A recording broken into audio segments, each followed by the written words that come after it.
DB প্রধান হারুন আর রশিদ অবশেষে মুখ খুলেছে। আপনারা সকলেই জানেন কোটা সমন্বয়কদেরকে কিন্তু ডিবি কার্যালয়ে নিয়ে যাওয়া হয়েছে এবং সেখানে মধ্যভোজের আয়োজন করা হয়, সেখানে তাদের খানাপিনার আয়োজন করা হয়, তারা খায় এবং এক পর্যায়ে তারা আন্দোলন প্রত্যাহার করে, অর্থাৎ আজকে যে আন্দোলনটা হচ্ছে।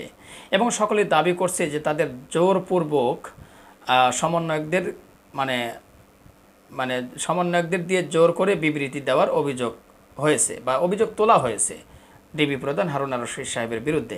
তো অবশেষে বিষয়টি নিয়ে ডিবি প্রধান হারুন আর রশিদ সাহেব কী বলতেছে সেটাই আজকের এই নিউজের মাধ্যমে আপনারা জানতে পারবেন। তো সবাইকে বলবো না টেনে সম্পূর্ণ নিউজটি দেখবেন, শুনবেন, মন চাইলে শেয়ার করবেন, আর পেজ বা ইউটিউব চ্যানেলতে দেখলে ফলো বা সাবস্ক্রাইব করবেন। চলুন একটা লাইক দিয়ে আমরা মূল নিউজে চলে যাই।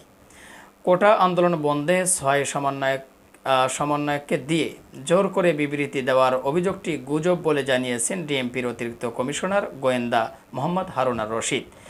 ডিবি হেফাজতে থাকা বৈষম্য বিরোধী ছাত্র আন্দোলনের সমন্বয়কদের শীঘ্রই ছেড়ে দেওয়া হবে বলেও জানান তিনি। সোমবার ২৯শে জুলাই বিকেলে ডিবি কার্যালয়ে সাংবাদিকদের প্রশ্নের জবাবে ডিবি প্রধান হারুন আর রশিদ সাহেব একথা বলেন। হারুন আর রশিদ বলেন, জোর করে সমন্বয়কদের দিয়ে বিবৃতি দেওয়ার গুজবটি যারা ছড়িয়েছেন তাদেরকে প্রতি অনুরোধ, গুজব ছড়াবেন না।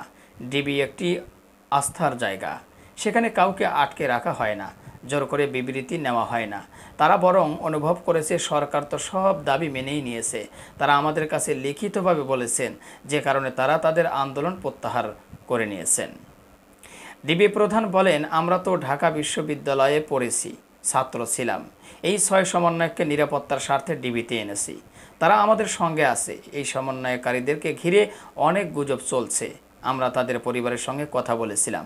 তাদের পরিবার ও সমন্বয়কদের নিরাপত্তাহীনতার কারণে আমরা নিয়ে আসছি। এরই মধ্যে আজ ডিবি হেফাজতে থাকা ৬ সমন্বয়কের পরিবারের সদস্যরা বলেছেন ওরা ভালো আছে। ওদের পরিবারের সদস্যরা কাল রাতেও এসেছিলেন, আজও এসেছেন, তারাও দেখেছেন ওরা কেমন আছে।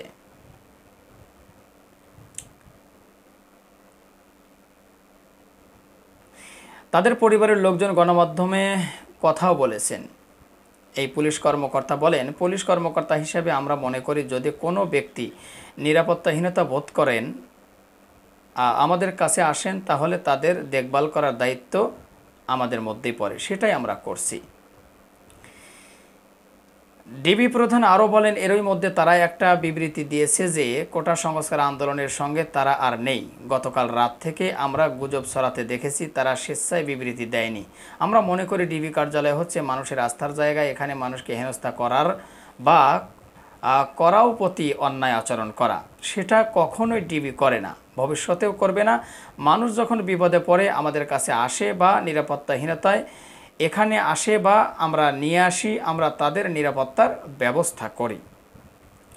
এদিকে ডিবি হেফাজতে থাকা বৈষম্য বিরোধী ছাত্র আন্দোলনের ৬ সমন্বয়কের পরিবারের সদস্যরা ডিবিকে ধন্যবাদ জানিয়ে উল্লেখ করে তিনি বলেন, পরিবারের সদস্যরা ৬ সমন্বয়কের সঙ্গে দেখা করেছেন।